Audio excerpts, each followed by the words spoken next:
Right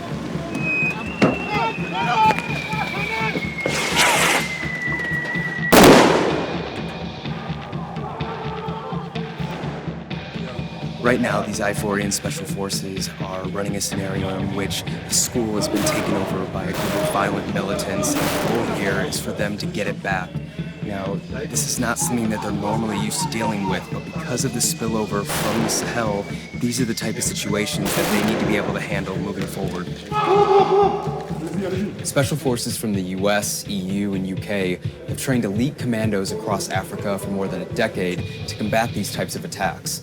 But extremists with deep pockets and links to the Islamic State and Al-Qaeda have still managed to recruit new members and ramp up devastating attacks in the Sahel. Now the front lines in the so-called war on terror in Africa are expanding, while forces in the coastal states of Benin, Côte d'Ivoire, and Ghana are bracing for a spillover of that violence and are turning to the same Western partners that have tried and failed to stomp out the threat in the Sahel. Our strategy in the Sahel isn't to increase U.S. presence, it's to strengthen our partners. Our African partners really are the ones that will take this fight to the enemy. Speaking of the coastal states, how urgent is the threat right now to these places? Do people need to be worried? The threat is real, and it's just north of the borders of most of these littoral states. And we're seeing, in some cases, like Benin, and also in Côte d'Ivoire, attacks by Al-Qaeda inside their countries. So I think there is real reason for concern. And I do think that we need to move with a sense of urgency to strengthen these forces and these governments. When you look at what Al-Qaeda is doing in the Sahel, how they're expanding, how they're doing it very deliberately, and they're moving into populations, marrying into populations, providing services, government services or government-like services to those populations. It's very concerning, and I believe that we have reason to be concerned.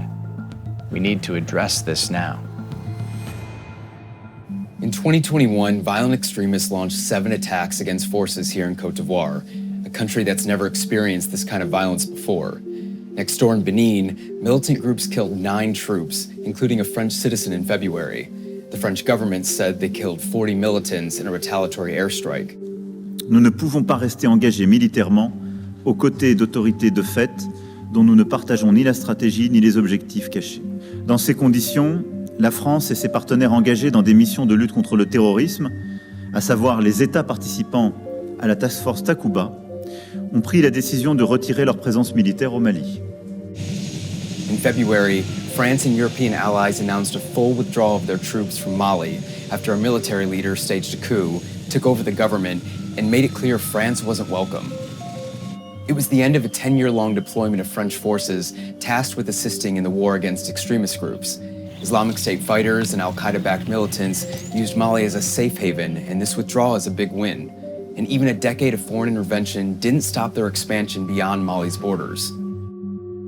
Since 2016, Burkina Faso and Niger have also become completely engulfed in violence.